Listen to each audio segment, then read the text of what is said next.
Kanya Mr. Paradillas, parang nasa airport ka na. Nasa airport na po ako. Pauwi na kami ni Mrs. And right now, dito po sa Terminal 2 ng NAIA.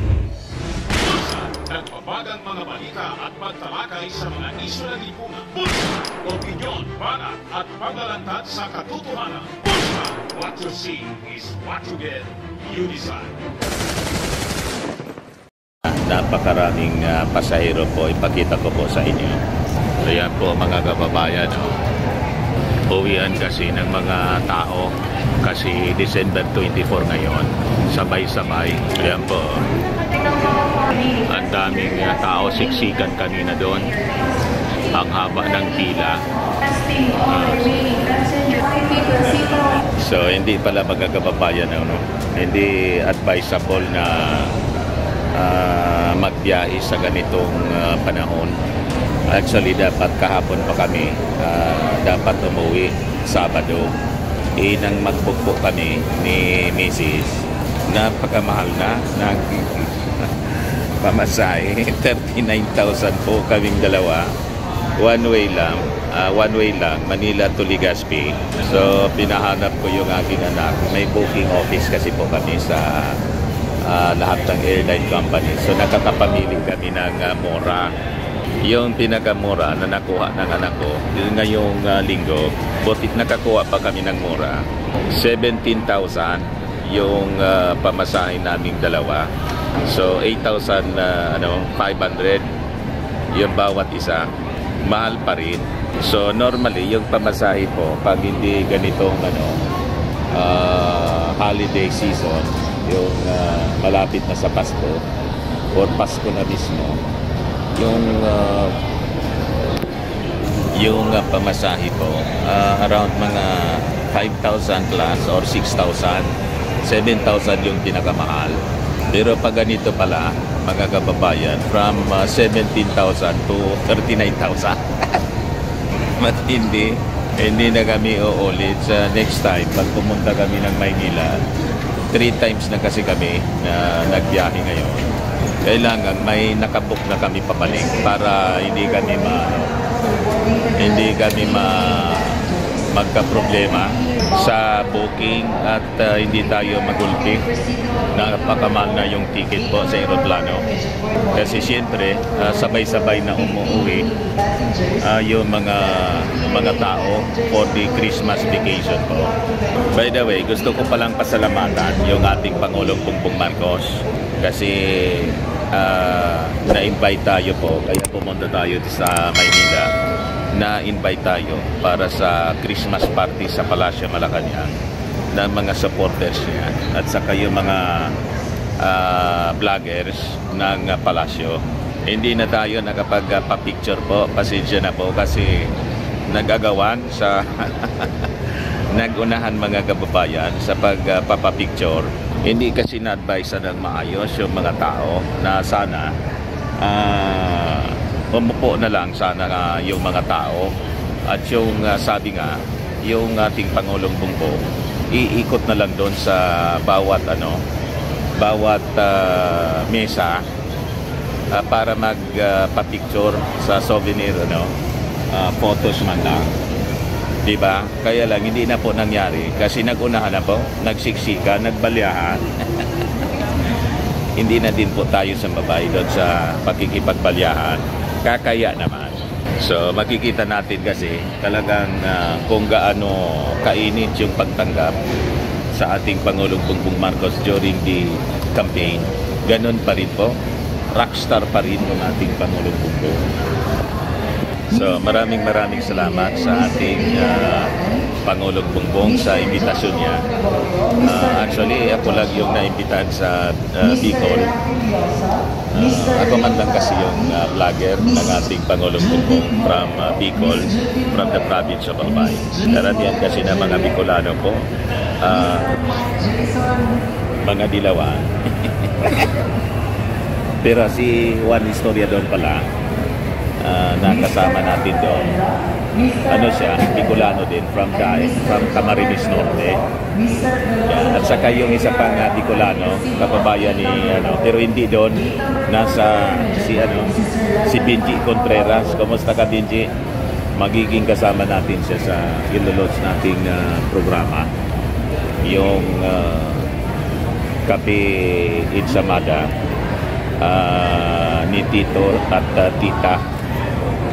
It will be on January na po. First week yata ng January. Mga January 5 yung launching. Pero si Benji Contreras naka-base na doon sa tawag dito, New Zealand po. And other than that pala, gusto nating pasalamatan at kumustahin din yung mga taga SN Mega Mall. Ang dami pala nating mga viewers po sa SN. Nang pumasyal kami doon ni Mrs. Ang dami tayong nakakasalubong. At pati yung mga restaurants, kainan po doon. Kaya pala tinitingnan ako kasi kilala tayo. Saka yung mga Marcos loyalists na nakadaupang palad natin sa Palasyo Malacanang, maraming salamat. Saka yung mga empleyado sa Palasyo Malacanang, ang daming nakakilala sa atin, naka-recognize. So, nakakaya magsabihin, pinagkakaguluhan tayo doon, pa-picture-picture. Di ba? Nanonood pala sila sa atin palagi. Saka yung mga officials ng si Madam X, mga officials ng Bagong Pilipinas, nanonood din sa atin. And because of the yung occasion na yon na pinatawag ng ating Pangulong Bongbong, may nang-intriga po sa amin. Yung aming kaibigan si Kakiraki, inintriga po ng isang vlogger. Ayan po yung intriga. Sabi rito, grabe yung ginawa ng Malacanang sa mga vloggers during Christmas party. Si Rocky umiikot, may tinuturo mga vloggers, pinapaalis lahat ng tinuturo niya. Fake news po, mga kababayan. Si Kakiraki lagi kong katabi, mga kababayan, kasi best friend natin si Kakiraki. Walang ganun po na nangyari. Ito mga taong ito, mga kababayan, masyadong inggitiro at intrigira, ang hilig sa fake news. Walang ganun po na nangyari at hindi yun gagawin ni Kakiraki sa kahit kanino man. May mabuti pong pag-uugali itong si Kakiraki, hindi tulad nila na ang sasama ng mga ugali po, yung hilig po na manira. And siyempre mga kababayan, di man pwedeng palampasin po ni Kakiraki yung ganong paninira sa kanya. So sinagot po niya.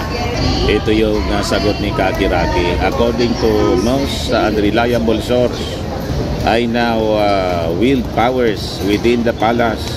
This newly birthed authority in the socio-political halls in ballrooms deserves a title forthwith.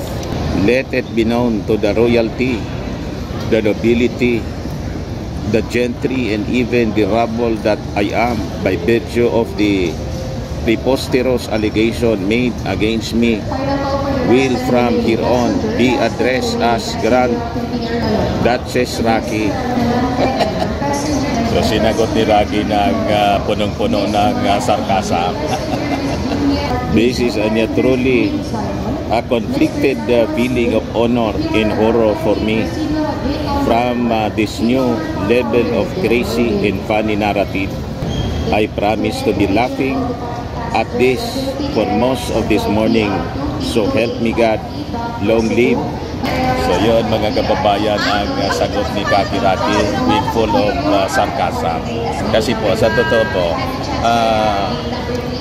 lagi kong kasama po, lagi kong katabi doon sa Kalayaan Hall, mga kababayan, magkakasama kami ni Kakiraki during the event, yung party, at pasasalamat ng ating Pangulong Bongbong Marcos sa kanyang mga supporters at sa mga vloggers ng Palasyo Malacanang. Wala man pong ganong nangyari. So that vlogger, mga kababayan, full of fakery. Sa bagay, pati nga yung niya, yung pagkatao niya mismo fake. Di ba? Mga kababayan. So yan man lang po. Ayan po ang situation po dito sa airport Terminal 2. Ako po si Dante Maravillas. Bye-bye po. Ang mga kababayan gusto ninyo itong itry, Firmax Firming and Lifting Cream. Pinapahid po sa mga pulses and affected area. Mainam po sa paninigas ng mga kaso-kasuan. Ito naman po, Automax Radiant Serum. Anti-aging po siya. Sa mukha naman yung application. You will look 10 years younger than your age. Sa mga cancer patients naman po, i-try po ninyo ito. Hindi man po siya gamot, food supplement siya. Kailang gagawa siya mga kababayan sa goji berry. Yung goji berry may anti-cancer properties. Ayos! O yung mga inquiries po ninyo, dumiretso na lang kayo sa aming messenger sa Facebook para masagot namin agad. Ako po si Dante Maravillas. Bye-bye. God bless.